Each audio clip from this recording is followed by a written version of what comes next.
भात शेतीची लागवड, प्रक्रिया आणि उत्पादन. भात शेती, लागवड, उत्पादन आणि प्रक्रिया. पूर्व मशागत. अधिक उत्पादनासाठी पूर्व मशागतीस अधिक महत्त्व देणे गरजेचे आहे. जमिनीची पूर्व मशागत लाकडी नांगराने किंवा पॉवर टिलरच्या साहाय्याने करावी. 1-2 नांगरट करून ढेकळे फोडून दसकटी वेचून कुळवाच्या 2 ते 3 पाळ्या द्याव्यात. उन्हाळ्यात भात काचराच्या बांधांची दुरुस्ती करून खेकडे व उंदराचे बिळे बुजवावीत. बांधातून पाणी वाहून जाणार नाही याची काळजी घ्यावी. पहिल्या नांगरटीनंतर 25 ते 30 गाड्या चांगले कुजलेले शेणखत किंवा कंपोस्ट खत चांगले मिसळून द्यावे. बियाणे निवड आणि पेरणीपूर्व प्रक्रिया. अधिक भात उत्पादनासाठी योग्य सुधारित जातीचे प्रमाणित बियाणे वापरावे. असे बियाणे उपलब्ध न झाल्यास उपलब्ध बियाण्याची पेरणीपूर्व प्रक्रिया करणे अत्यंत आवश्यक आहे. त्यासाठी 300 ग्रॅम मीठ 10 लिटर पाण्यात विरघळवून तयार केलेल्या द्रावणात बियाणे ओतावे. नंतर द्रावण ढवळून स्थिर होऊ द्यावे. पोकळ व रोगाने हलकी झालेले तरंगणारे बी काढून टाकावे. तळाशी राहिलेले वजनदार निरोगी बियाणे बाहेर काढून 2 ते 3 वेळा स्वच्छ पाण्याने धुवून 24 तास सावलीत वाळवावे. त्यानंतर 1% पारायुक्त औषध, उदाहरणार्थ थायरम, मोनोसॉन, बाविस्टिन इत्यादी 1 किलो बियाण्यास 2.5 ग्रॅम प्रमाणे चोळावे. जाती सुधारित व चांगल्या बियाण्यासाठी भाताचे उत्पादन 30% पर्यंत वाढू शकते. म्हणून उपलब्ध प्राप्त परिस्थितीनुसार हलक्या, निमगरव्या व गरव्या जातीतून योग्य जातीची निवड करावी. गरव्या जाती 136 ते 150 दिवस कालावधी. आंबेमोहोर 175, रत्नागिरी 2, कंडलिका, कर्जत 2, रत्नागिरी 3, रत्नागिरी 68-1, कर्जत 14-7. निमगरव्या जाती 121 ते 125 दिवस कालावधी. इंद्रायणी, दारणा, पालघर 1, सिंधवाई 75, पनवेल 1 आणि 2. हलक्या जाती 101 ते 120 दिवस कालावधी. पवना, रत्नागिरी 24, रत्नागिरी 73, कुंडलिका, कर्जत 1, ECK 5, कर्जत 3, कर्जत 4, कर्जत 184, रत्नागिरी 1, रत्ना, राधानगरी 185-2. संकरित जाती सह्याद्री, सोनम. बासामती प्रकारातील जाती बासामती 3706, पुसा बासामती 1, कस्तुरी बासामती 385. लागवड पद्धत. जमीन व हवामानाचा विचार करता महाराष्ट्रात विविध लागवड पद्धतीचा अवलंब केला जातो. लावणी पद्धत, पेरणी पद्धत, टोकन पद्धत, रहू पद्धत, दापोक पद्धत, श्री पद्धत. लावणी पद्धत कोकण आणि विदर्भातील नागपूर विभागात प्रामुख्याने लावणी पद्धतीने भात पीक घेतले जाते. या विभागात 1500 मिलीमीटर पेक्षा जास्त पाऊस पडतो. यामुळे भात रोपवाटिकेत तयार करून चिखलणी केल्यानंतर विशिष्ट मुदतीत त्याची लावणी केली जाते. रोपवाटिका व्यवस्थापन. रोपवाटिका तयार करण्यासाठी जमीन नांगरून ढेकळे फोडून प्रति गुंठ्यास 1 गाडी चांगली कुजलेले शेणखत किंवा कंपोस्ट खत मिसळून भुसभुशीत करावे. 120 सेंटीमीटर रुंद, 8 ते 10 सेंटीमीटर उंच आणि शेताचा आकार व उतारानुसार लांबी ठेवून गादी वाफे तयार करावे. दर चौरस मीटर क्षेत्रावर 3 किलो याप्रमाणे चांगली कुजलेल्या शेणखताचा किंवा कंपोस्ट खताचा भर देऊन प्रति गुंठ्यास 2 किलो अमोनियम सल्फेट किंवा 1 किलो युरिया खत द्यावे. आणि पावसाळा सुरू होताच 7 ते 8 सेंटीमीटर अंतरावर ओलीत 1 ते 2 सेंटीमीटर खोल बियाणे पेरून मातीत झाकावे. पेरणीनंतर 15 किंवा 1 किलो युरिया द्यावे. पेरणीनंतर 1 किलो किंवा 1.5 किलो युरिया द्यावा. अशा प्रकारे 10 गुंठे क्षेत्रावर केलेल्या रोपवाटिकेतील रोपे 1 हेक्टर क्षेत्रावर लावण्यास पुरेसे होते. पेरणीनंतर 20 ते 25 दिवसांनी म्हणजेच रोपे 6 पानावर आल्यानंतर रोप लागण्यास योग्य झाले असे समजावे. पावसाअभावी किंवा इतर कारणाने लावणी लांबल्यास प्रति गुंठ्यास 1 किलो युरिया अथवा 2 किलो अमोनियम सल्फेटचा 3रा हप्ता द्यावा. लावणीसाठी रोपे काढण्यापूर्वी 2 दिवस वाफेतील पाण्याची पातळी 5 ते 10 सेंटीमीटर पर्यंत ठेवावे. रोपांची लावणी. जाती परतवे. हळव्या जाती 20 ते 23 दिवस, निमगरव्या जाती 25 तर गरव्या जाती 25 ते 30 दिवसांनी लावाव्यात.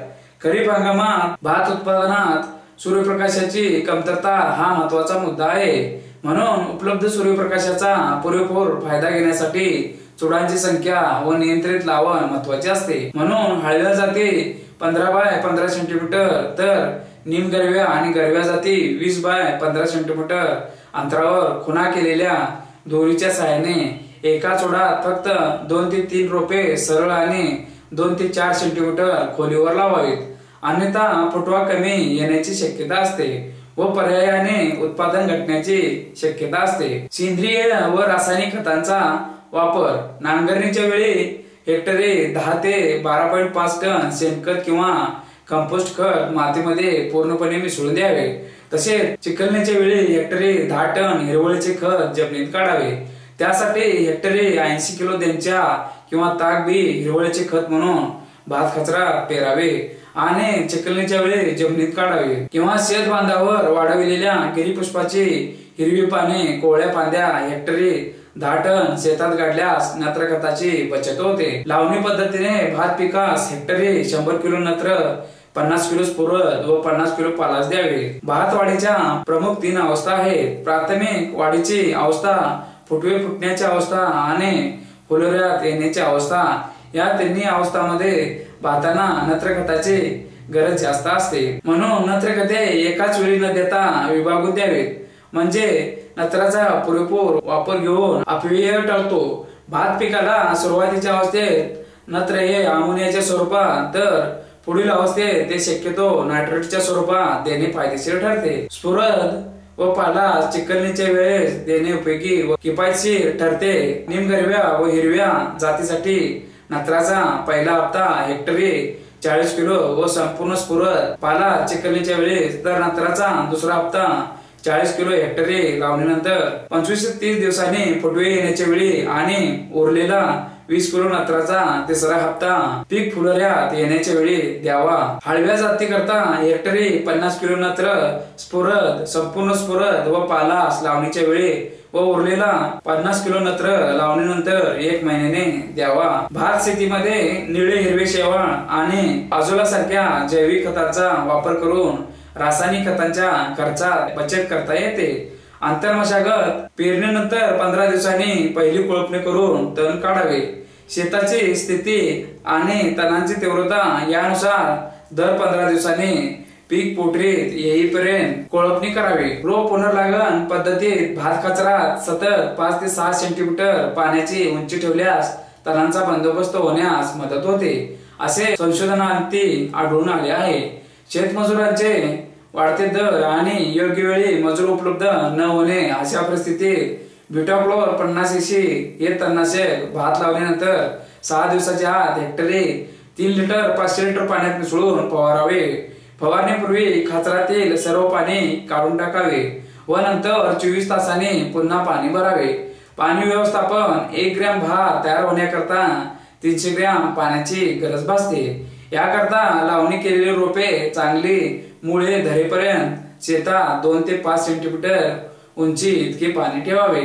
पिकातील दाण्यात पीक भरेपर्यंत 5 सेंटीमीटर उंची इतकी पाण्याची पातळी ठेवावी। वारंवार पाणी पुरवठा व निचऱ्याची सोय ठेवावी। लोंब्या येण्यापूर्वी 10 दिवस आणि लोंब्या आल्यानंतर 10 दिवसापर्यंत शेतातील पाण्याची पातळी 10 सेंटीमीटर ठेवावी। त्यानंतर पाण्याची पातळी कमी करावी। दाना व्यवस्थित आणि एकाच वेळी भरावा। पिकाची कापणी व्यवस्थित व्हावी यासाठी कापणीपूर्वी 10 दिवस अगोदर शेतातील संपूर्ण पाणी काढून टाकावे। पीक संरक्षण भात पिकावरील किडीचे व रोगाचे वेळीच उच्चाटन करणे गरजेचे आहे। यासाठी केवळ रोगनाशकाचा अथवा कीटकनाशकाचा वापर न करता एकात्मिक कीड व रोग व्यवस्थापनाचा आणि कीड व रोग प्रतिबंधक जाती वापरणे फायदेशीर ठरते। तसेच मशागती पद्धतीत परोपजीवी किडींचा उपयोग किफायतशीर ठरतो। लावणीपूर्वी रोपांची मुळे 0.02% कार्बोफ्युरॉन या कीटकनाशकाच्या द्रावणात 12 तास बुडवून लावल्यास त्यामुळे किमान 1 महिना खोडकिडीचे नियंत्रण होते। पेरणीनंतर 15 दिवसांनी रोपवाटिके 10% दाणेदार फोरेट 10 किलो किंवा 5% दाणेदार क्विनॉल-फॉस 15 किलो किंवा 3% दाणेदार कार्बोफ्युरॉन 16.5 किलो प्रति हेक्टरी वापरावे। दाणेदार कीटकनाशक जमिनीत पुरेसे पाणी किंवा ओल असेल त्यावेळी वापरावे, अन्यथा फॉस्फोमेडान 85 WEC 250 मिली किंवा एंडोसल्फान 35 EC 865 मिली किंवा क्विनॉल-फॉस 2580 1600 मिली 500 लिटर पाण्यातून पहिली फवारणी रोपवाटिकेवर पेरणीनंतर 10 दिवसांनी तर दुसरी फवारणी पेरणीनंतर 25 दिवसांनी करावी। कापणी पीक निसवल्यानंतर साधारणपणे 25 ते 30 दिवसांनी लोंबीतील 90% दाणे पक्व झाल्यावर भाताची कापणी करावी। वेळेत कापणी केल्यास भात भरडताना कणीचे प्रमाण कमीत कमी राहते। खोडकिडींच्या नियंत्रणाच्या दृष्टीने सांघिकरित्या भाताची कापणी जमिनीलगत करण्यासाठी वैभव विळ्याचा वापर करावा। त्यामुळे 8 ते 10 मजुरांची बचत होऊन 6 क्विंटल पेंडा जास्त मिळतो। तसेच कापणीनंतर लगेच नांगरट करून चोथे गोळा करून जाळून टाकावे। भात पिकाचे शेंड्याकडे पाने निळसर हिरवट दिसताच कापणी केल्यास खोडकिडीचा जास्तीत जास्त आळ्या पेंड्याबरोबर निघून येतात आणि अशा प्रकारे सांघिकरित्या भाताची कापणी झाली तर पिवळ्या खोडकिडीचे नियंत्रण अगदी कार्यक्षमतेने होऊ शकते। मळणी भात पूर्णपणे वाळल्यानंतर जोडपून आगर बैलाच्या पायाखाली घालून ट्रॅक्टर फिरवून अथवा दगडी रोल फिरवून किंवा मळणी यंत्राने मळणी करावी। मळणी झाल्यानंतर तयार झालेले भात सुरक्षित ठिकाणी साठवणे अत्यंत महत्त्वाचे असते। मळणीनंतर त्यातील पोकळ भात वाऱ्यावर वाळवून घ्यावे। त्यानंतर 2 ते 3 दिवस स्वच्छ सूर्यप्रकाशात भात वाळवून त्यातील आर्द्रता कमी करून सुरक्षित ठिकाणी पिंपात भरून साठवून ठेवावे, म्हणजे उंदीर व इतर किडीपासून संरक्षण होईल। भातासाठी ब्रिकेडचा वापर शेतकऱ्यांना होणारे अनेक फायदे नेहमीच्या युरिया DAP खते व क्रांती ब्रिकेटर वापरून तयार केलेले विक्रम 2 ब्रिकेड्स कृषी विभागाच्या सहकार्यामुळे स्थानिक बाजारात शेतकऱ्यांना सहज उपलब्ध आहेत। 4 सूत्री लावणी भात पेर भाताकरता सोपे कार्यक्षम एसेरा तंत्रज्ञान छोट्या शेतकऱ्यांसाठी उपलब्ध आहे। शिफारशीपेक्षा 40% पर्यंत खताच्या मात्रेत बचत होते। 25% पर्यंत बियाणांची किंवा रोपांची बचत होते। ब्रिकेड्स खोल खोचल्यामुळे जमिनीच्या पृष्ठभागावरील तणांचा प्रादुर्भाव कमी होतो, त्यामुळे होणारा खुरपणीचा खर्च कमी। कोणतेही सेंद्रिय खत, जीवाणू खत, हिरवळीचे खत इत्यादीचा ब्रिकेड्स बरोबर वापर करणे शक्य आहे। ब्रिकेड बरोबर गिरीपुष्प हिरवळीच्या खतासाठी सोपी पद्धत वापरून त्याचा मर्यादित व कार्यक्षम वापर करता येतो आणि भाताच्या कचऱ्यातील वाढणाऱ्या शेवाळामुळे हवेतील नत्राचे स्थिरीकरण चालू राहते। अपेक्षित फायदे ठिबक सिंचन वापरल्यास 50% पर्यंत पाण्याची बचत होते। शेतकऱ्यांच्या प्रतिक्रिया ब्रिकेड खोल खोचण्याची सवय नसल्यामुळे शेतकऱ्यांना नेहमीपेक्षा जास्त वेळ लागतो, परिणामी मजुरीचा खर्च वाढतो। त्यावरील उपाय छोट्या शेतकऱ्यांना ब्रिकेड वापरून प्रदूषण कमी करता येईल, तसेच शेती फायदेशीर होईल। छोट्या शेतकऱ्यांना 4 सूत्री पिकाच्या लागवडीचे व त्यासाठी ब्रिकेड खोल खोचण्याची अवजारे वापरण्याचे पुरेसे प्रशिक्षण द्यावे। त्यासाठी लावणी किंवा पेरणी किंवा टोकन कशी करावी व ब्रिकेड्स केव्हा किती व कशा खोल खोचाव्या याचे प्रात्यक्षिक दाखवणे जरुरीचे आहे। सुरुवातीच्या काळात एकदा कृषी अधिकाऱ्याने हे विस्तार काम विचारपूर्वक केल्यास शेतकऱ्यांना ब्रिकेडचा वापर करणे सोपे होते व या कामाची सवय झाल्यास हे काम त्याच्या हातवळणी पडते, असा कृषी स्वयंसेवी संस्थांचा अनुभव आहे। पिकांच्या दृष्टीने होणारे फायदे ब्रिकेडमध्ये संतुलित प्रमाण व नत्र स्फुरद एक स्फुरद जमिनीत खोल जाते व ते मुळाच्या जवळ दिल्यामुळे 80 ते 90% पर्यंत अन्नद्रव्ये पिकांना योग्य वेळी 1 ते 2 महिने मिळतात। पिकांची वाढ चांगली होते व अधिक उत्पादन येण्यास मदत होते।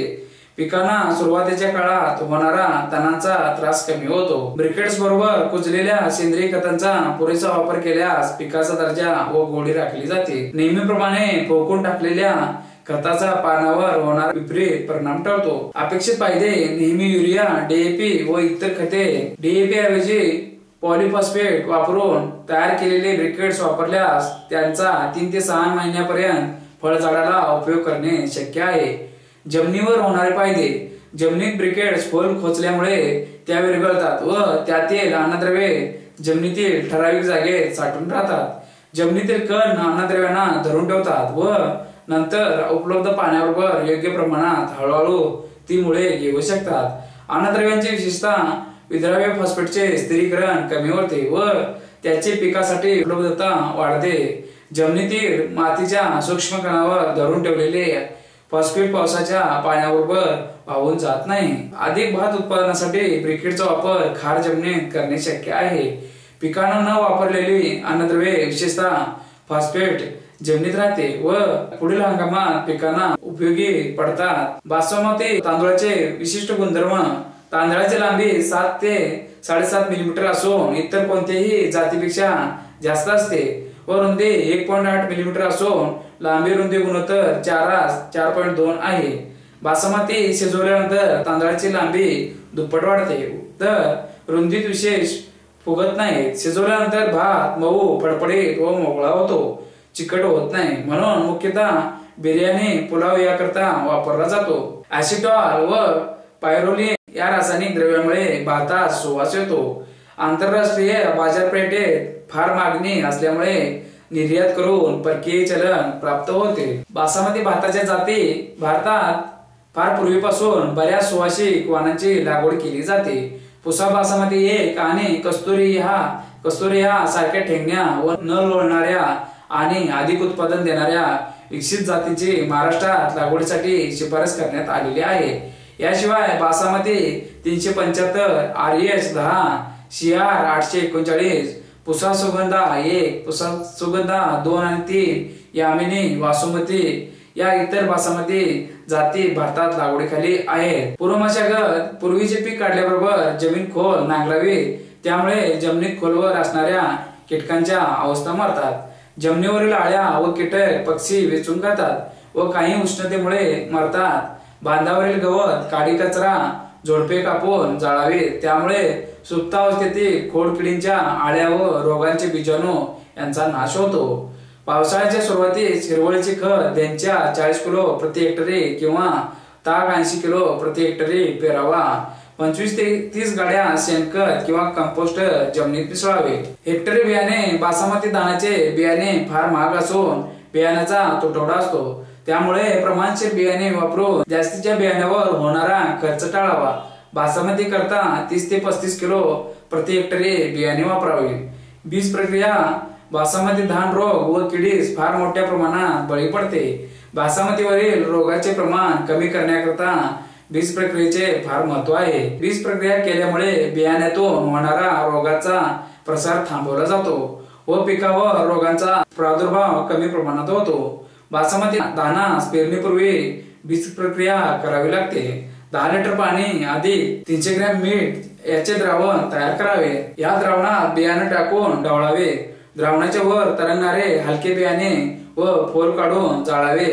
बुडाशी बसलेले जड व निरोगी बियाणे 2-3 वेळा स्वच्छ पाण्याने धुवून सावलीत वाळवावे व पेरणीच्या वेळी 2 ग्रॅम थायरम किंवा 22 टीन प्रति किलो बियाण्यास चोळावे। बरेच शेतकरी पाण्यावर तरंगणारा फोल खताचे खड्ड्यात टाकतात, तर तसे करणे चुकीचे आहे, कारण त्यात असलेल्या रोगाचे बीजाणू खतासोबत पुन्हा शेतातच जातात। तसेच बियाणे मिठाचे पाण्यात जास्त वेळ ठेवू नये व बियाणे उन्हात वाळवू नये। रोपवाटिका: सशक्त व जोमदार रोपे तयार करण्याकरता जमीन नांगरून वाकरून ढेकळे फोडून मोकळी व भुसभुशीत करावी।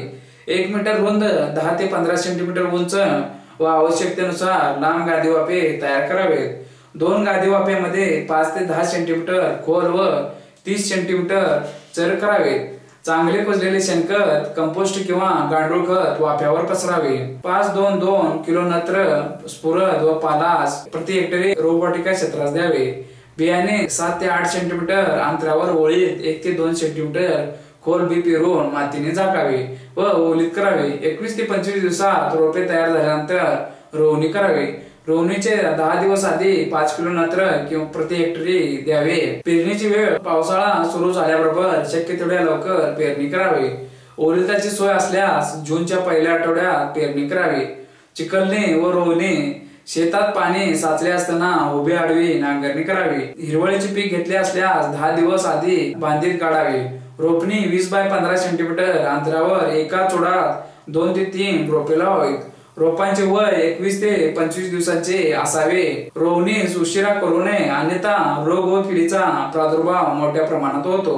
तसेच बासमतीमधील सुगंध टिकून राहण्याकरता अमिलोजचे प्रमाण 22 ते 25% असणे गरजेचे आहे। त्याकरता रोवणीच्या वेळेवर करणे फार आवश्यक आहे। एकात्मिक अन्नद्रव्ये व्यवस्थापन: बासमती तांदळाचे महत्व लक्षात घेता नत्राची अवाजवी वापर टाळण्याकरता प्रथम शेतीचे माती परीक्षण करावे व आवश्यकतेनुसार खताची मात्रा द्यावी। धान शेतीमध्ये हिरवळीची खते वापरण्यास अनुकूल परिस्थिती असल्यामुळे देंच्या, सोनबिरू, गिरीपुष्प, आजोला इत्यादी हिरवळीची पिके काढावीत। शेणखत, कंपोस्ट खत, उसाच्या मळीचे खत, गोबर गॅस, स्लरी, कोंबडीचे खत, गांडूळ खत वापरावे। उंच वाढणाऱ्या बासमती करता 60-30-30 किलो नत्र, स्फुरद व पालास प्रति हेक्टरी द्यावे। साधारण ठेंगू जाती करता 90-30-30 किलो नत्र, स्फुरद व पालास प्रति हेक्टरी द्यावे। पूर्ण स्फुरद व पालास रोवणीच्या वेळी व नत्राची मात्रा 3 हप्त्यात विभागून द्यावी। 50% नत्र रोवणीच्या वेळी, 25% फुटवा अवस्था आणि 25% लावणीनंतर 40 दिवसांनी द्यावे। जमिनीत जास्ताची कमी असल्यास 10 किलो प्रति हेक्टरी झिंक सल्फेट द्यावे। निळे हिरवे शेवाळ 20 किलो प्रति हेक्टरी रोवणीनंतर 8 ते 10 दिवसांनी वापरावे व जीवाणू खते वापरावेत। ओलीत व्यवस्थापन, लावणीनंतर रोपांची मुळे चांगली रुजेपर्यंत बांधीत पाण्याची उंची 2.5 सेंटीमीटर ठेवावी। यानंतर दाणे पक्व होईपर्यंत ही पातळी 5 सेंटीमीटर वाढवावी। अधूनमधून पाण्याचा निचरा करावा। पीक निसवण्यापूर्वी 10 दिवस व पीक निसवल्यानंतर 10 दिवस पाण्याची पातळी 10 सेंटीमीटर ठेवावी। त्यानंतर पाण्याची पातळी हळूहळू कमी करावी व कापणीपूर्वी 15 दिवस अगोदर पाणी काढून टाकावे। तण नियंत्रण आवश्यकतेनुसार 1 ते 2 नेंदणी हाताने करावे। तावूची कुर्मा चालवावा। कापणी, लोंबीच्या खालच्या भागातील दाणे थोडेसे हिरवे असताना लोंबीतील 90 ते 95% दाणे पक्व झाल्यानंतर कापणी करावी। त्यामुळे तांदूळ कमी तुटतो व पॉलिश चांगले करता येते। कापणीनंतर धान उन्हात वाळवू नये, अन्यथा सुवास कमी होतो। त्वरित मळणी करून धान सावलीत वाळवावा। आर्द्रता 12 ते 14% असावी, त्यामुळे तांदळाची प्रत सुधारते। तांदूळ पर्लर, राईस मिल वर तयार करावा। हॉलर किंवा रबर रोलर मिलचा वापर टाळावा, कारण त्यात तांदूळ तुटतो। लागवडीसाठी श्री पद्धत, पारंपरिक पद्धतीने भाताची लागवड व श्री पद्धतीने भाताची लागवड यात फारसा फरक नाही। श्री पद्धत भात पिकांच्या वाढीच्या निरीक्षणावर आधारित असून आजपर्यंत धान हे जलचर झाड आहे असा समज होता, परंतु तितकेसे ते खरे नाही। भाताचे झाड पाण्यामध्ये ज्याप्रमाणे वाढू शकते त्याप्रमाणे मोकळ्या व हवेशीर परिस्थितीत सुद्धा ते अधिक चांगल्या प्रकारे वाढू शकते।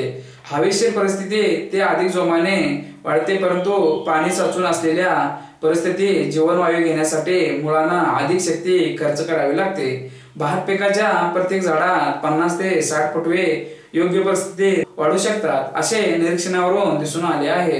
रोपे तयार करणे, या पद्धतीत प्रति हेक्टरी 5 किलो बियाणे पुरेसे होते, तर पारंपरिक पद्धतीत बियाण्याची मात्रा प्रति हेक्टरी 60 किलोच्या वरही जाऊ शकते। प्रत्येक शेतकरी प्रत्येक चुडात 5 ते 7 रोपांची लागवड करीत असल्याने बियाणे अधिक लागते।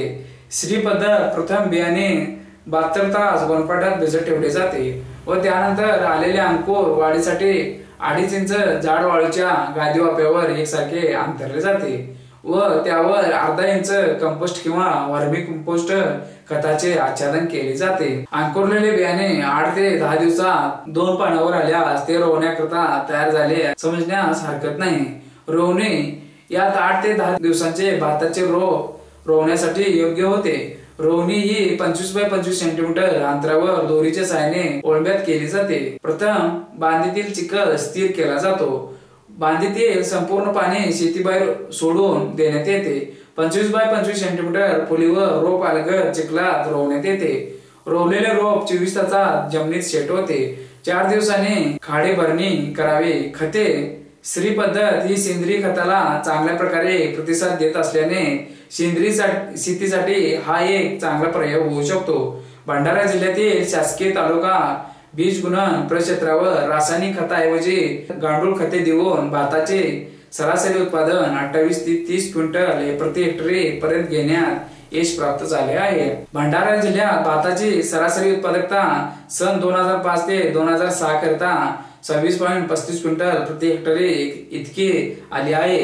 श्री पद्धतीत हिरवळीच्या खताचा तसेच सेंद्रिय खताचा वापर करून जमिनीतील कर्ब व नत्राचे प्रमाण साधले जाऊ शकते व त्यामुळे हवेतील नत्र फार मोठ्या प्रमाणावर जमिनीत स्थिर करण्याची प्रक्रिया जीवाणूद्वारे केली जाते। यामुळे भात पिकाची नत्राची आवश्यकता बऱ्याच प्रमाणात पूर्ण केली जाते। पाण्याचे नियोजन पीक वाढीच्या अवस्थेत या पद्धतीत बांधीत पाणी साचू देत नाही।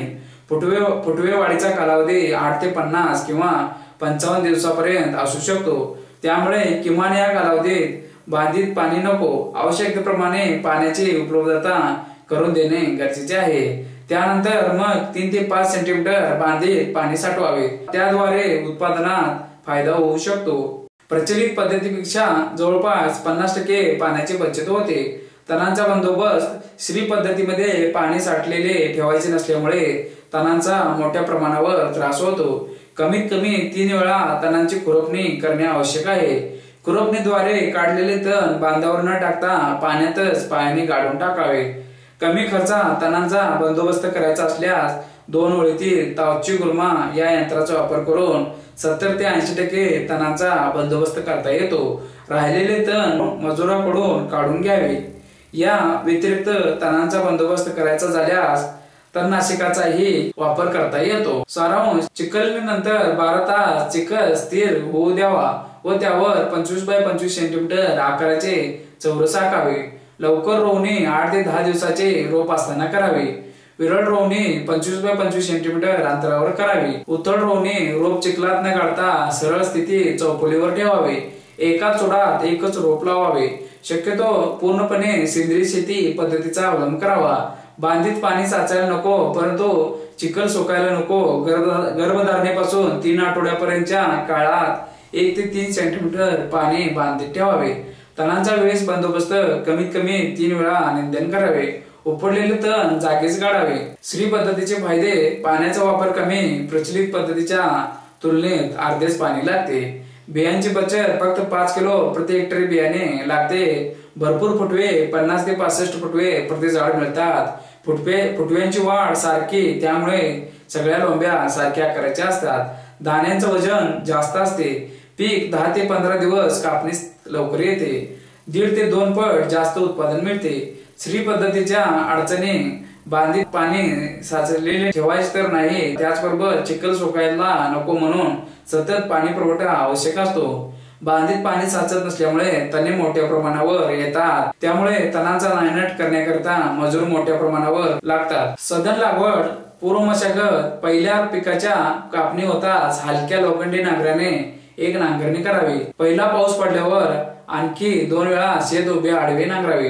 नांगरणीच्या आधी प्रति हेक्टरी 10 ते 12 टन शेणखत अथवा कंपोस्ट खत शेतात पसरावे, त्यामुळे ते मातीत चांगले मिसळून जाईल आणि पावसामुळे ते वाहून जाणार नाही।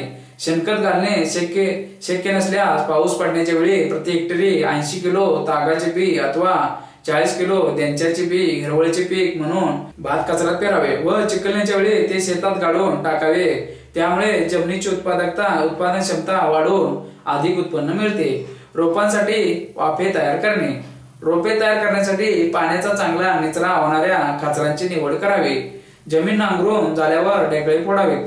त्यानंतर रोपवाटिकेच्या क्षेत्रावर 120 सेंटीमीटर रुंदीचे 8 ते 10 सेंटीमीटर उंचीचे व आवश्यक त्या लांबीचे गादी वाफे करावेत।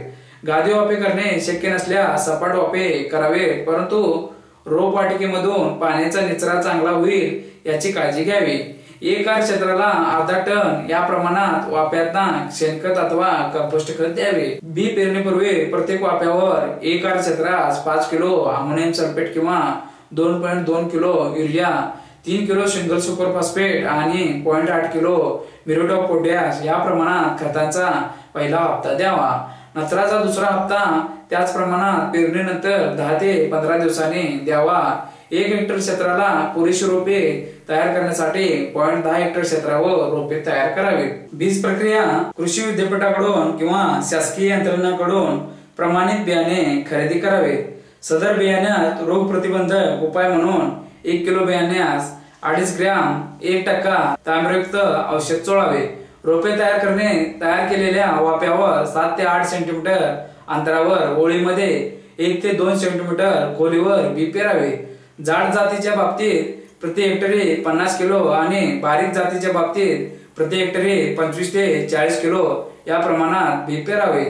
लावणी: खरीप हंगामात 12 ते 15 सेंटीमीटर उंचीची 6 पाने फुटलेली व 22 ते 25 रोपे लावणीसाठी काढावीत। रोपे काढण्यापूर्वी 2 दिवस वाफ्यांना भरपूर पाणी द्यावे, त्यामुळे जमीन सैल होऊन रोप उपटणे सुलभ होईल। तसेच रोपांच्या मुळांना इजा पोचणार नाही।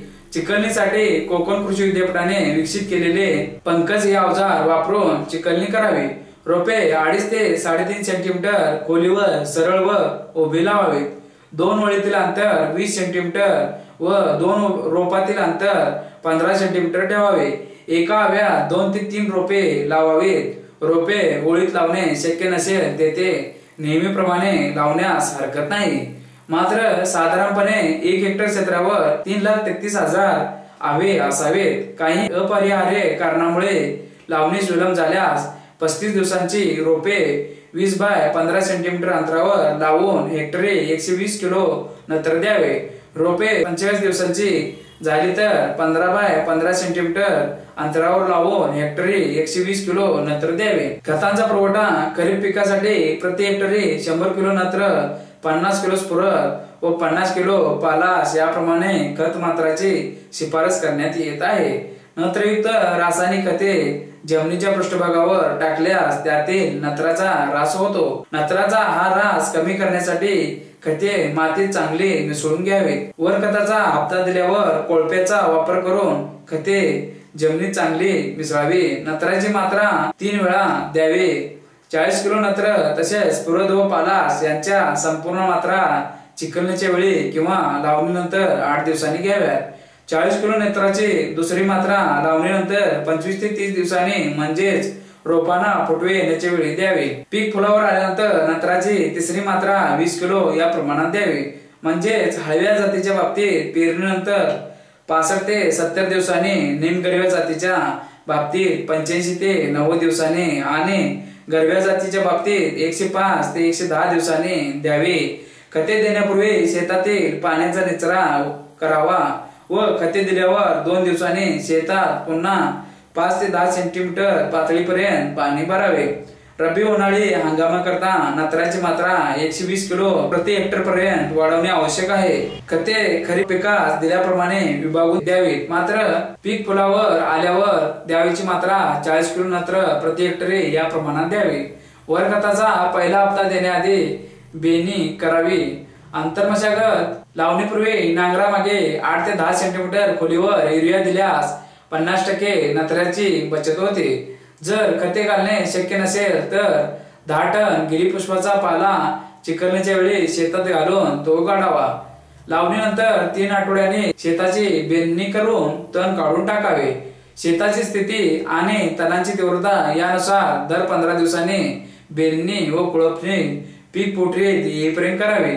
खताचा हप्ता देण्यापूर्वी बेंदणी आणि खत दिल्यानंतर कोळपणी करावी। लावणी केलेल्या भात शेतातील तणांचे नियंत्रण करण्यासाठी तणनाशकाचाही वापर करता येईल। ब्युटाक्लोर हे तणनाशक 1.5 किलो क्रियाशील घटक प्रति हेक्टरी तण उगवण्यापूर्वी वापरावे। पाणी व्यवस्थापन लावणीनंतर शेतात साधारण 2 सेंटीमीटर उंची इतके पाणी ठेवावे। ही पातळी लावणी केलेली रोपे चांगली मूळ धरेपर्यंत ठेवावी। त्यानंतर पिकातील दाण्यात दूध भरेपर्यंत पाण्याची पातळी 5 सेंटीमीटर ठेवावी। वारंवार पाणी पुरवठा व निचरा यांची सोय करावी। लोंब येण्यापूर्वी 10 दिवस व लोंब्या आल्यानंतर 10 दिवसापर्यंत शेतातील पाण्याची पातळी 10 सेंटीमीटर ठेवावी। त्यानंतर पाण्याची पातळी कमी करावी। दाणा व्यवस्थित आणि एकाच वेळी भरावा, तसेच तो लवकर भरावा यासाठी कापणीपूर्वी 10 दिवस शेतातील संपूर्ण पाणी काढून टाकावे। कापणी ज्यावेळी सुमारे 90% दाणे पिकून तयार होतात आणि रोपे थोडी हिरवट असतात तीच वेळ भात कापणीस योग्य असते। कापणीला जर उशीर झाला तर दाणे गळतात आणि दाण्याच्या प्रतीवर अनिष्ट परिणाम होतो। कापणी करण्यासाठी कोकण कृषी विद्यापीठाने विकसित केलेल्या वैभव विळ्याचा वापर करावा, त्यामुळे भात जमिनीलगतच कापले जाते व खोडकिडा पेंड्याबरोबर काही प्रमाणात निघून जातो। वैभव विळ्याच्या वापराने कापणी खर्चात बचत होऊन पेंड्यांचे उत्पन्नही वाढते।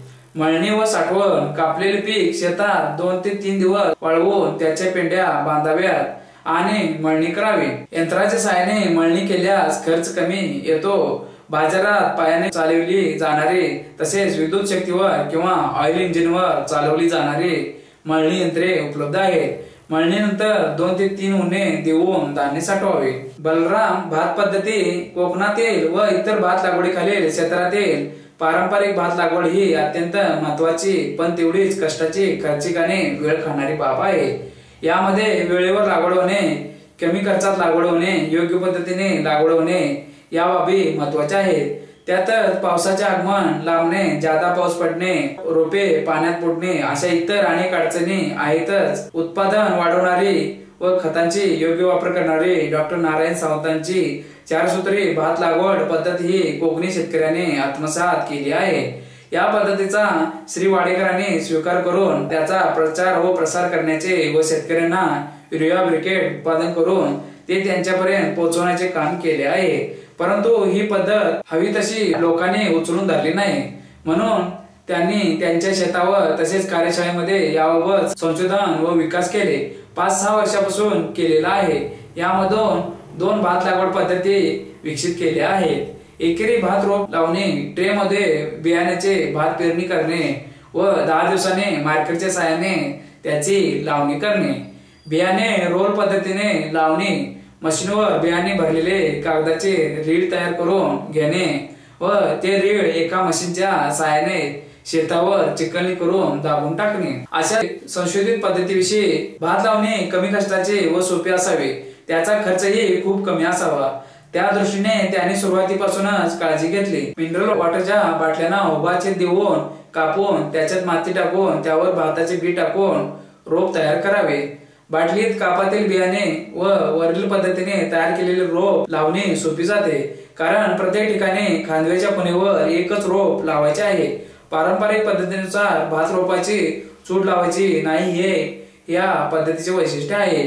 बाटल्यांच्या उभ्या कापलेल्या भागावर 1 मुठभर बियाणे लागते. यात उगवून आलेले भाताचे रोप 10 ते 12 दिवसानंतर लगेच शेतात लावावे. या पद्धतीने लावलेल्या भात रोपाची जोमाने वाढ होते व त्याला भरपूर फुटवे येतात. सरासरी 40 ते 50 पर्यंत फुटवे आल्याचे दिसून आले. बियाणे रोल पद्धतीने लावणे. रोल खाकी कागदाचा असून त्यामध्ये 9 इंचावर भाताचे अंगारा अमृत पाण्यामधील संस्करित बियाणे चिकटवून तो 1 इंच रुंदीचा रोल तयार करावा. रोल यंत्राच्या साहाय्याने जमिनीत 3 ते 4 इंचावर गाडावा. ही एक अभिनव व क्रांतिकारक पद्धत आहे, कारण या पद्धतीत मशागत मजुरीचा खर्च मोठ्या प्रमाणावर वाचतो व फक्त 2च माणसे भात लावण्याचे काम करतात. शिवाय या पद्धतीमुळे इतर वेळी बियाण्याचे रोल तयार करण्याचे काम उपलब्ध झाल्यामुळे रोजगार निर्मिती होते. या पद्धतीबाबत क्राफ्ट पेपरच्या रोलमध्ये बियाणे लावून ते जमिनीत पेरणे हा पूर्णतः नवीन शोध आहे. यामध्ये भात शेतीत थेट चिकलणी करताना किंवा नंतर बियाणे रोल पेरता येतो. या रोल मधील कागद पाण्यामध्ये 2 दिवसात कुजतो व त्यातून बीज उमदारपणे उगवून बाहेर येते. ही बियाणे रोल पद्धती इतर पिकासाठी व कोरडवाहू पिकांसाठी सुद्धा उपयुक्त ठरू शकते. शेतीच्या ठिकाणी उंदीर, पाली, विंचू, सरडे आणि कीटक नेहमीच आढळून येतात. त्यांचा शेतीसाठी उपयोग करून घेता येतो. शेतामध्ये उंदरांना खाण्यासाठी चर खणले जातात. चरामध्ये बिळे भरपूर आहेत. त्यामध्ये छोटे मोठे सुमारे 300 उंदीर असावे लागतात. भातासाठी लागणारे अवजारे आणि हत्यारे, गणेश सुधारे, जोड, ओळी पाबर, पेरणीचा अनुभव असलेल्या शेतकऱ्याने बीज प्रक्रिया केलेले सुधारित बियाणे एका पिशवी कमरेभोवती बांधावे व शक्यतो दक्षिणोत्तर दिशेने जोड ओळीत 4 फण असलेल्या लोखंडी पाबराने पेरणी करावे. प्रत्येक जोड ओळीत 12 किंवा 15 सेंटीमीटर अंतर व प्रत्येक 2 ओळीत 28 किंवा 30 सेंटीमीटर चालण्याचे रस्ते तयार होतात. पारंपरिक पद्धतीपेक्षा बियाण्याची बचत करता येते. दक्षिणोत्तर दिशेने पेरणी केल्यामुळे भरपूर सूर्यप्रकाश व चालण्याच्या रस्त्यामुळे हवा खेळती राहते. सेंद्रिय व रासायनिक खतांचा मर्यादित कार्यक्षम वापर करता येतो. तणांचा प्रादुर्भाव कमी होतो. धान्य व पेंड्यांचे उत्पादन वाढते. जोड ओळी मार्गदर्शन, बांबू, लाकडी किंवा लोखंडी जोड ओळ मार्गदर्शक वापरून दक्षिणोत्तर दिशेने जोड ओळी व चालणे रस्ते करता येतात. जोड ओळी टोकन पद्धत वापरून बियाणे टोकावे व नंतर मातीने झाकून टाकावे. सुधारित पाबर वापरल्याप्रमाणे ठळक फायदे होतात. विजय 2 ब्रिकेट टोकन अवजार. हे अवजार सोपी पीव्हीसी पाईप वापरून तयार केलेले हलके असून त्याची रचना प्लंजर स्वरूपात आहे. अवजार वापरण्याची पद्धत गहू किंवा ज्वारी उगवून वर आल्यानंतर जोड ओळी स्पष्ट दिसतात. एका कामगाराने कमरेभोवती एक प्लास्टिकची पिशवी बांधावी व त्यामध्ये अंदाजे 1 किलोग्रॅम ब्रिकेट्स घ्याव्यात. हँडलबारची हालचाल वर खाली सहजरित्या होते याची खात्री करावी. पिकांच्या जोडओळीत अवजार पाहिजे त्या ठिकाणी ठेवावे व कामगाराने त्याच्या मागे उभे राहावे. त्याने एका हाताने काही ब्रिकेट्स घेऊन एक ब्रिकेट उभी नरसळ्यात टाकावी व त्यानंतर दुसऱ्या हाताने हँडलने प्लंजर खाली दाबावे. ब्रिकेट अंदाजे 4 ते 7 सेंटीमीटर खोल खोचली जाते. लोखंडी स्प्रिंग मुळे प्लंजर वर पुन्हा जागेवर येतो. ब्रिकेट खेचण्याच्या जागी जमीन कोरडी असल्यास भोग मातीने बुजवण्याची आवश्यकता वाटल्यास पायाने बुजवावे. अशा प्रकारे त्याच कामगाराला 3 जोड ओळी ब्रिकेट खोचता येतात. एका कामगाराने अवजार अंदाजे 30 सेंटीमीटर पुढे सरकावे. त्यानंतर वरील पद्धत वापरून कामगाराने शेतातील सर्व जोडओळी ब्रिकेट्स खोल खोचण्याचे काम पूर्ण करावे. जमिनीत ब्रिकेट्स खोल खोचण्यासाठी खाली वाकावे लागत नाही. त्यामुळे श्रम आणि वेळेत बचत होण्यास मदत होते. रासायनिक खतामुळे होणारे प्रदूषण टळते. कमी खत वापरून दाणे व पेंढा यांचे उत्पादन वाढते. नारळ कोळपे आधुनिक पण सोपे, संपूर्ण लोखंडी पण वजनाला हलके आहे. हे एका मनुष्यास वापरण्याजोगे कोळपे आहेत. त्या कोळप्याच्या चाकाला बॉल बेरिंग असल्यामुळे वाहतुकीस व वापरण्यास सोयीस्कर व मजबूत बांधणीचे आहे. शेतकरी महिला पण त्याचा वापर करू शकतात. एक शेतकरी एका दिवसात अर्धा एकर क्षेत्रावर कोळपणी करू शकतो. अवजार वापरण्याची पद्धत: जिरायत पिकातील पावसाचे पाणी आडवा पाणी जिरवा ही प्रणाली वापरून कोळपणीचे काम करावे. सुधारित पास असलेल्या कोळप्याने पिकांच्या ओळीतील दोन्ही बाजूच्या रोपांच्या मुळ्यांना माती लावली जाते. तसेच शेतकरी कोळपणी करताना 3 ते 10 पावलावर हाताने कोळप्याचे हँडल उचलून 2 ते 3 सेकंदात पुन्हा खाली आणतो व तीच पद्धत वापरून आंतरमशागत पूर्ण करतो. त्यामुळे अंदाजे 3 मीटर अंतरावर जमिनीच्या गुणधर्माप्रमाणे छोटे छोटे मातीचे बांध तयार होतात व त्यामध्ये पडलेले पावसाचे पाणी अडवले आणि जिरवले जाते. तसेच तण कमी करण्यास मदत होते. पिकाच्या उत्पादनासाठी मदत होते. फायदे: जिरायत पिकात पावसाचे पाणी अडवा आणि पाणी जिरवा याची सोय होते. पिकांच्या मुळांना माती लावली जाते. पिकातील तण कमी करण्यास मदत होते. 4 सूत्री भात शेतीचे तंत्र: भात पिकातील नत्र, स्फुरद व पालाश या तिन्ही मुख्य अन्नद्रव्याची गरज असते. सिलिकॉन हे अन्नद्रव्य प्रत्यक्षरित्या पिकाच्या वाढीसाठी आवश्यक नसले तरी भात पिकाच्या निरोगी वाढीसाठी व उत्पादन वाढीसाठी पोषक असे अन्नद्रव्ये असल्याचे संशोधनांती सिद्ध झाले आहे. सिलिकॉनच्या अभावी भात पीक नत्र खताचा कार्यक्षमरित्या उपयोग करू शकत नाही आणि रोगकिडीस लवकर बळी पडते. त्यासाठी मुख्य अन्नद्रव्याबरोबरच सिलिकॉनचा पुरवठा करणे आवश्यक आहे. सध्या पालाश पुरवणारे म्युरेट ऑफ पोटॅश खत परदेशातून आयात करावे लागत असल्याने व त्याची किंमत जास्त झाल्याने परवडत नाही. कॅल्शियम सिलिकेट स्लग सारखी सिलिकॉनचा पुरवठा करणारी खतेही सध्या जास्त वापरात नसल्याने ती बाजारपेठेत उपलब्ध नाहीत. तेव्हा ती सुद्धा आयात करून वापरावी लागतात. त्यामुळे भात शेतीस ते सुद्धा परवडणारे नाही. भात पिकाच्या उत्पादन वाढीतील सातत्यासाठी भात पिकाने जमिनीतील घेतलेला पालाश व सिलिकॉन जमिनीत परत करण्याचा मार्ग म्हणजे त्याचा फेरवापर करणे. हा सोपा व परवडणारा पर्याय आहे. त्यासाठी 2 पद्धतीचा अवलंब करता येणे शक्य आहे. भाताचा पेंढा लावणीपूर्वी चिखलात गाडणे. भात काढल्यानंतर त्याची योग्य प्रकारे साठवण करून पावसापासून त्याचे संरक्षण केल्यास तो न भिजता सुरक्षित राहू शकतो. अशा प्रकारचा पेंढा भात लावणीपूर्वी हेक्टरी 2 टन प्रमाणे शेवटच्या चिखलणीनंतर शेतात समप्रमाणात पसरवून नंतर पायाने तुडवून चिखलात गाडल्याने हेक्टरी सुमारे 30 ते 40 किलो पालाश व 120 ते 140 किलो सिलिकॉनचा पुरवठा होऊ शकतो. या व इतर सूत्राप्रमाणे शेतकऱ्यांनी अवलंब केल्यास भाताचे सरासरी हेक्टरी 4 टनापर्यंत उत्पन्न मिळाले व त्यातील निम्मा पेंढा जनावरांना चारा म्हणून वापरला तरी निम्मा शेतात गाडण्यासाठी उपयोगी पडेल. पेंढा शेतात गाडल्यामुळे पालाश व सिलिकॉन अन्नद्रव्याचा भात पिकाला पुरवठा होतो. पालाशयुक्त व सिलिकायुक्त खताच्या खर्चात बचत होते. कीटकनाशके व रोगप्रतिकारक औषधे न वापरता भाताचे रोग व किडीपासून संरक्षण होते. जमिनीत सेंद्रिय पदार्थाची वाढ झाल्याने जमिनीतील भौतिक गुणधर्म बदलून भात व पेंढ्या उत्पादनात वाढ होते. भाताच्या तुसाची काळी राख रोपवाफ्यात बी पेरणीपूर्वी मिसळणे. भाताच्या तुसाची काळी राख करण्यासाठी तुस जाळून राख तयार करता येते, तथापि असे करताना राख मिळते, पण तुस जळताना निर्माण होणारी औष्णिक ऊर्जा अनाटही वाया जाते। ते टाळण्यासाठी शेतकऱ्याने लोट्रॉन नावाच्या तुसावर चालणारे व्हिएतनामी शेगडी वापरल्यास मध्यम आकाराच्या शेगडीस दररोज सुमारे 1.5 किलो तुस जळते। मध्यम कुटुंबास अशी शेगडी वर्षभर वापरल्यास 900 ते 1000 किलो तुस पुरेसे होईल। चुलीतून मिळणाऱ्या राखेचा साठा खड्ड्यात करावा। अशी वर्षभर साठवलेली काळी वा काळसर राख रोपांना सिलिकॉन अन्नद्रव्याचा पुरवठा व्हावा म्हणून रोप वाफ्याचा प्रति चौरस मीटर क्षेत्रातील मातीत अर्धा ते 1 किलोग्रॅम या प्रमाणात बी पेरणीपूर्वी मातीत मिसळावी। अशा प्रकारे ही राख 1 हेक्टरला पुरतील इतकी भाताची रोपे तयार करण्यासाठी पुरेशी आहे। राख पांढरी नसावी। तुसाची राख रोप वाफ्यात वापरल्यामुळे सिलिकॉनचा पुरवठा होतो व भाताची रोपे निरोगी, कणखर व टणक होतात। रोपांची मुळे विकसित होतात, खोडकिडा व करपा रोगाच्या प्रतिकार क्षमतेत वाढ होते। नंतर स्फुरद व पालाश यांचा कार्यक्षमरित्या वापर होतो। आम्ल जमिनीतील द्रव्यांचा विपरीत परिणाम सौम्य करण्यास मदत होते व सर्वात महत्त्वाचे म्हणजे जळाऊ लाकडाचे गरम कमी होऊन जंगलतोड कमी होण्यास मदत होते। गिरीपुष्प झाडाच्या हिरव्या पाल्याच्या हिरवळी खतासाठी वापर। जमिनीची उत्पादन क्षमता दीर्घकाळ टिकवण्यासाठी रासायनिक खताबरोबर सेंद्रिय खताचाही समतोल प्रमाणात वापर करणे आवश्यक आहे।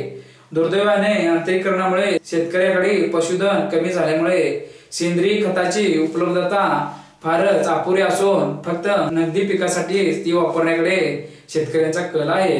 त्यामुळे इतर एकदल व द्विदल पिकांना ती गरजेप्रमाणे उपलब्ध होऊ शकत नाही। अशा परिस्थितीत जैविक पद्धतीने सेंद्रिय खताची निर्मिती करणे गरजेचे आहे। हवेतील नत्र जैविक मार्गाने साठवलेल्या गिरीपुष्प झाडाच्या पाल्याचा हिरवळीचे खत म्हणून वापर करणे। गिरीपुष्पाची झाड घराच्या सभोवती पडीक जमिनीवर बांधावर कुंपण म्हणून अथवा मिळेल त्या जागेवर लावल्यास 2 ते 3 वर्षांत ती पुरेशी वाढतात।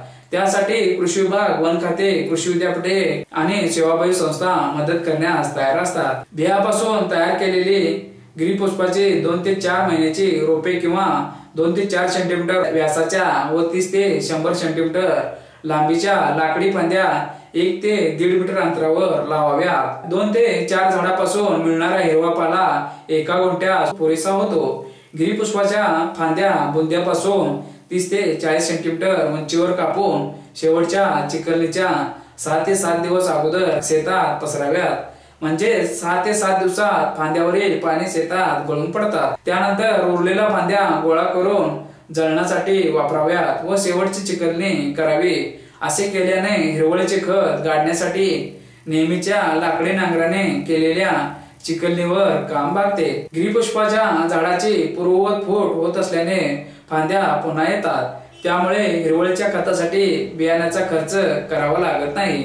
अशा प्रकारे हिरवळीचे खत कमी खर्चाचे असल्याने व जमिनीत हिरवळीचे खतासाठी गुंतून न राहिल्याने परवडते। तसेच नत्राचा सेंद्रिय खताद्वारे पुरवठा झाल्याने रासायनिक खतास पूरक ठरतो। चौथ्या सूत्राप्रमाणे युरिया ब्रिकेट्सद्वारा खोल खोचून दिलेले नत्र लावणीनंतरच्या सुरुवातीच्या काळात भात पिकास उपलब्ध होत नाही। तथापि त्याच कालावधीत गिरीपुष्पाचा पाला झपाट्याने कुजत असल्याने त्यातील सुमारे 100 किलो प्रति हेक्टरी नत्र व काही प्रमाणात इतरही अन्नद्रव्ये भात पिकास उपलब्ध होतात व सुरुवातीच्या कालावधीनंतर ब्रिकेट्स खतामध्ये नत्र व स्फुरद अन्नद्रव्याची गरज खंड न पडता योग्यरीत्याने भागवल्यामुळे ब्रिकेट खताची कार्यक्षमता वाढण्यास मदत होते। सूत्र 3 सशक्त भात रोपांची नियंत्रित लावणी। सध्या भारतातील उत्पन्न अतिशय कमी मिळते। त्याचे महत्त्वाचे कारण म्हणजे उंच वाढणाऱ्या स्थानिक वाणाची अनियंत्रित लावणी। म्हणून सरासरी हेक्टरी उत्पादन वाढवण्यासाठी बुटक्या व जास्त फुटवे येणाऱ्या सुधारित वाणाची नियंत्रित लावणी केली पाहिजे। दुसऱ्या सूत्राप्रमाणे चिखलणी करून खाचर तयार झाल्यानंतर तुसाची काळी राख वापरून तयार केलेल्या भाताच्या 3 ते 4 आठवड्याच्या रोपांची नियंत्रित लागवड करणे म्हणजे रोपे सुधारित 20 बाय 20 सेंटीमीटर अंतरावर लावावीत। त्यामुळे आव्यांची संख्या प्रति चौरस मीटरला 25 राहते। सुधारित वाणांना जास्त फुटवे येतात म्हणून प्रत्येक आव्यात 4 ते 6 रोपापेक्षा जास्त रोपे लावू नयेत। नियंत्रित भात लावणीसाठी 2 पद्धती विकसित करण्यात आल्या आहेत। बांबू मार्गदर्शक लावणी पद्धत 4 मीटर लांबीचा सरळ बांबू साधी अगर प्लास्टिकची सुतळी व कोयतीद्वारे बांबू मार्गदर्शक तयार करता येतो। बांबू मार्गदर्शकाची लांबी उपलब्ध कामगारांच्या संख्येनुसार कमी अधिक ठेवावी। बांबू मार्गदर्शक वापरून फक्त 2 कामगारांच्या मदतीने उत्तम लावणी करता येते। 2 ओळी लावणी पद्धत या प्रकारातील लावणी पद्धत थोड्याफार फरकाने जपानी भात लावणी पद्धतीप्रमाणेच आहेत। लावणीस कमी मजूर लागावेत व चौथ्या सूत्राप्रमाणे ब्रिकेट खताचा वापर सहज सोप्या रीतीने करता यावा म्हणून या लावणी पद्धतीत सुधारणा करण्यात आल्या आहेत। रोपामध्ये 20 बाय 20 सेंटीमीटर एवढे सुधारित अंतर राखण्यासाठी लावणी दोरीच्या खुणामधील अंतर आलटून पालटून 25 सेंटीमीटर 15 सेंटीमीटर 25 सेंटीमीटर 15 सेंटीमीटर असे ठेवले आहे। एकाच वेळी 2 ओळीत लावल्या जातात व त्यानंतर कामगार प्रत्येक वेळी 40 सेंटीमीटर मागे सरकतात व दोरीही 40 सेंटीमीटर मागे सरकावी लागते। पुन्हा सुधारित 20 बाय 20 सेंटीमीटर अंतरावर 2 ओळी लावून भात लावणी पूर्ण करावे। असे केल्यामुळे 15 बाय 15 सेंटीमीटर मापाच्या चुडांचे व आव्यांचे चौकोनी व 25 सेंटीमीटर चालण्याचे आडवे व उभे रस्ते तयार होतात।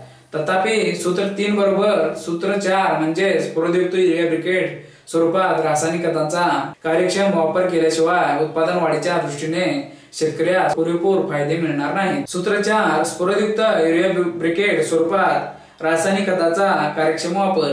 ज्या रासायनिक खतांच्या वापरामुळे बागायती भाताचे उत्पन्न वाढले व हिंदुस्थानात भातामध्ये हरित क्रांती झाली तीच खते शेतकरी हव्या त्या प्रमाणात वापरत नाहीत, कारण ती महाग आहेत व नत्र स्वरूपात दिले जाणारे युरियासारखे खत मोठ्या प्रमाणात पाण्याद्वारे जमिनीत खोलवर जाऊन पिकास त्याची उपलब्धता कमी होते। तसेच भात हे एकमेव अपवादात्मक असे पीक आहे की ते नत्र अमोनिकल स्वरूपात घेते व इतर पिके अमायड वा नायट्रेट स्वरूपात घेतात। स्फुरद हे जमिनीत स्थिर होत असल्याने ते लगेच उपलब्ध होत नाही, म्हणून केवळ भातासाठी रासायनिक खत व ती देण्याची पद्धती शोधून काढणे गरजेचे आहे। सध्या अस्तित्वात असलेली खते फोकून देण्याची पद्धत आहे। ही खते जमिनीच्या वरच्या थरात पडतात व ती पाण्याबरोबर वाहून गेल्याने पिकास मिळत नाही। त्यासाठी नवीन स्फुरद युक्त युरिया ब्रिकेट खत व ती वापरण्याची कार्यक्षम पद्धत विकसित करण्यात आली आहे। नवीन सुधारित डीएपी युक्त युरिया ब्रिकेट खत ब्रिकेटिंग मशीन च्या सहाय्याने बाजारात मिळणारा युरिया व डीएपी ही खते 3:2 या प्रमाणात मिश्रण करून मशीनच्या सहाय्याने दाब देऊन गोळी करण्यात येते। एक गोळी 2.7 ग्रॅम वजनाची असते। एकरी 25,000 गोळ्या लागतात। एका गुंठ्यास 1.25 किलो म्हणजे फक्त 16 रुपयाचे खत लागते। युरिया ब्रिकेट बाजारात 9 रुपये प्रति किलो दराने विकत मिळते। ब्रिकेट बनवण्याचा खर्च खतांच्या मूळ किमतीच्या सुमारे 15 ते 20% होतो। प्रति हेक्टरी 56 किलो नत्र व 14 किलो स्फुरद दिला जातो। तिसऱ्या सूत्रानंतर म्हणजे सुधारित भाताची नियंत्रित लावणी केल्यानंतर त्याच दिवशी किंवा लावणीच्या दुसऱ्या दिवशी युरिया ब्रिकेट खत द्यावे। 200 ते 400 ग्रॅम युरिया ब्रिकेट खत कामगाराने कमरेभोवती बांधलेल्या प्लास्टिक पिशवीत द्यावे। कोणत्याही एका कोरड्या हाताने पिशवीत एका वेळेस 5 ते 6 ब्रिकेट्स काढाव्यात व दुसऱ्या हाताने एका वेळी 1 ब्रिकेट टाकावे। त्यानंतर प्रत्येक 4 आव्याच्या मध्यभागी 1 ब्रिकेट हाताने 7 ते 10 सेंटीमीटर खोलीवर खोचावे। नुकतीच चिखलणी केल्यामुळे लावणीच्या वेळी चिखल मऊ असतो, त्यामुळे ब्रिकेट खोचणे अवघड जात नाही। हाताला चिखल लागत नाही व ब्रिकेट खोचल्यानंतर हात छिद्राच्या बाहेर काढताच त्या जागी पडलेले छिद्र चिखलाने त्वरित बंद होते व प्रत्येक ब्रिकेट मधील जवळजवळ सर्व नत्र व स्फुरद ब्रिकेट खोचली जाते। त्याच ठिकाणी चिखलात खोल राहतो। रासायनिक खते पाण्याद्वारे वाहून न जाता भात पिकास सावकाशपणे गरजेप्रमाणे योग्य वेळी उपलब्ध होतात। अशा प्रकारे नत्र व स्फुरद अन्नद्रव्यांचा चांगला उपयोग झाल्याने उत्पादनात लक्षणीय वाढ होते। तथापि ब्रिकेट खोचण्याची क्रिया उशिरा म्हणजे लावणीच्या 3ऱ्या दिवसानंतर केली तर चिखल घट्ट झाल्यामुळे ब्रिकेट खोचलेल्या जागचे छिद्र उघडे राहते। अन्नद्रव्ये पाण्याबरोबर वाहून जाण्याची शक्यता असते व कार्यक्षमता कमी होते। ब्रिकेट योग्य खोलीवर खोचणे शक्य होत नाही, त्यातूनही खोल खोचण्याचा प्रयत्न केल्यास हातांना इजा संभवते। वेळ लागल्याने परिणामी मजुरी वाढते। थोडक्यात 3ऱ्या सूत्राप्रमाणे भाताची नियंत्रित लावणी करून 4थ्या सूत्राप्रमाणे युरिया ब्रिकेट खताचा वापर केला तर 40 ते 45% एकूण मजुरी बचत होऊ शकते. 44% कमी खत वापरून आणि 30% कमी बी वापरून 50% पर्यंत भाताचे व पेंड्याचे उत्पादन वाढते. अशा प्रकारे 4 सूत्री भात शेतीचा अवलंब केल्यामुळे कीटकनाशके व रोग प्रतिकारक औषधे न वापरता रोग किडीचा प्रतिकार होतो. कचरा जमिनीची उत्पादन क्षमता टिकवता येते. स्वयंपाकासाठी जळण म्हणून तुसाचा उपयोग होतो व पर्यायाने जंगलतोड कमी होऊन पर्यावरणाचे संतुलन राखण्यास मदत होते. 44% रासायनिक खताची बचत होते. बियाण्याची 40 ते 50% पर्यंत बचत झाल्याने त्याचप्रमाणे रोपे तयार करण्याचा, उपटण्याचा व लावणीचा खर्च कमी होतो. हेक्टरी रोपांची संख्या शिफारशीत रोपांच्या संख्येपेक्षा कमी केल्यामुळे लावणीस व कापणीस मजुरीत बचत होते. रासायनिक खतांचा वापर भात पिकासाठीच होत असल्याने तणांचा प्रादुर्भाव व मुख्य पिकाशी भात तणांची स्पर्धा कमी होत असल्याने तणांचा प्रादुर्भाव कमी होतो व तण काढण्यासाठी लागणाऱ्या मजुरीत बचत होते. त्यासाठी अल्पमोली व बहुगुणी अशी 4 सूत्री पद्धत भाताचे उत्पन्न वाढवण्याच्या दृष्टीने एक वरदानच ठरणार आहे. तरी शेतकऱ्यांनी या 4 तंत्राचा अवलंब करून भाताचे उत्पादन वाढवावे. भातावरील विविध रोग व त्यांचे नियंत्रण. करपा लक्षणे रोगाचा प्रादुर्भाव पाने, खोड व लोंबीतील दाण्यांच्या देठावर आढळून येतो. सुरुवातीला पानावर अतिशय लहान आकाराचे ठिपके पडतात. त्यानंतर ठिपक्यांचा आकार वाढत जाऊन ते लांबट, गोल, मध्यभागी फुगीर व दोन्ही बाजूनी निमुळती होतात. ठिपक्यांचा मध्यभाग पांढरट करड्या रंगाचा व कडा तपकिरी दिसतात. पोषक हवामानात असे असंख्य ठिपके एकत्र मिळून पाणी करपून जातात. करपा रोगाच्या नियंत्रणासाठी कॉपर ऑक्झीक्लोराइड 50 WP 2500 ग्रॅम प्रति मिली 750 ते 1000 लिटर पाण्यामध्ये मिसळून फवारणी करावी. कानी रोगाच्या नियंत्रणासाठी कॉपर ऑक्झीक्लोराइड 50 WP 2000 ग्रॅम प्रति मिली 750 लिटर पाण्यामध्ये मिसळून फवारणी करावी. हिरवे तुडतुडे, तपकिरी तुडतुडे, खोडकिडा यांच्यासाठी एंडोसल्फान 35% EC 1000 ते 1200 ग्रॅम